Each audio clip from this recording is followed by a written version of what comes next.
Yeah, and I think a lot of people ask me this question as to why are you interested in finance, and I just say, because I was brainwashed, but when I went to Loyola and when I went to these classes, I probably was one of the only female in my class, and that is probably the reason why you don't see a lot of female VCs, because not a lot of them came from the background that I did. Even the same process in investment banking, I think I was the only woman on the investment side.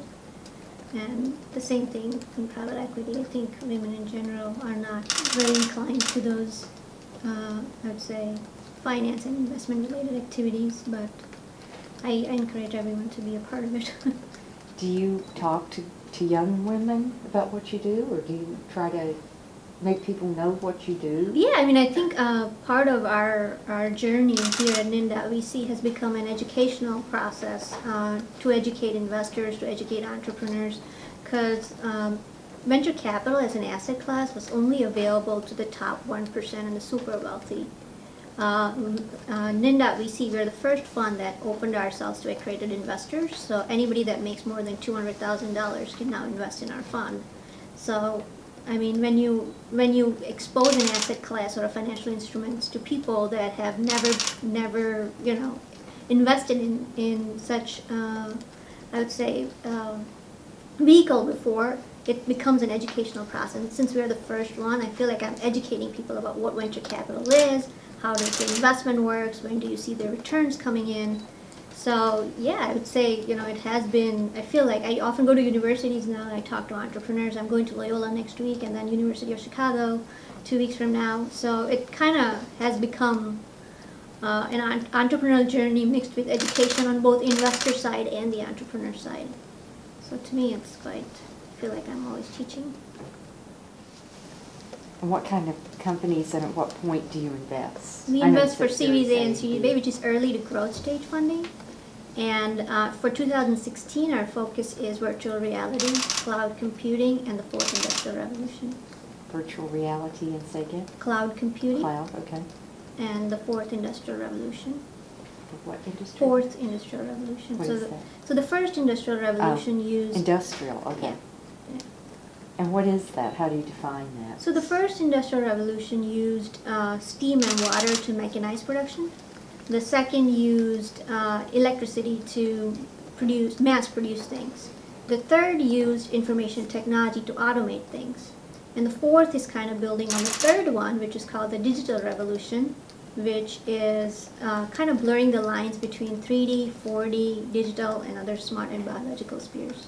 So that's how I would define it. Once we start investing, we'll definitely start disclosing names. Currently, we are in the due diligence process. So every time we make an investment, there is a 3 to 6 months due diligence process where we, go and speak with the management team, the CEO, and do our own research, talk to the competitors. So once we finalize something, that's when we go out and tell people. Currently, we have identified the sectors that we would like to invest in. And then once, in a way we have identified some of the companies, but until we make an investment, we're not going to make it public. Okay. Have you done any public yet? No, nothing public Okay. yet. So typically what happens is when a venture fund goes out and raises capital, they will send out an email to limited partners. Limited partners could be institutions, endowments, pension funds, and those institutions will write a check of $5 million.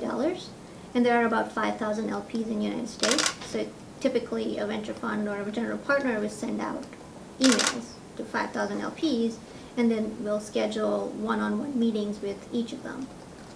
And what we have done is, instead of going to the LPs,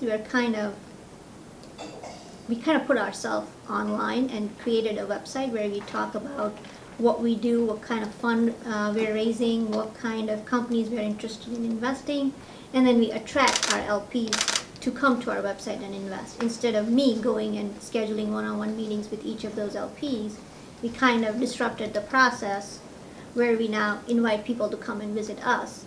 And since majority of our investors are accredited investors, it kind of works as well, because there are 5 million accredited households in the United States. It's impossible for me to go and shake hands with 5 million people.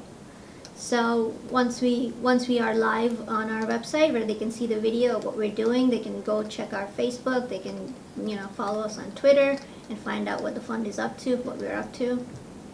And that's probably how we are different from other VCs. And typically once you make an investment, once you, I'm not quite sure how to put this. So once you identify investment that you would like to make, the investment process was also done with paper.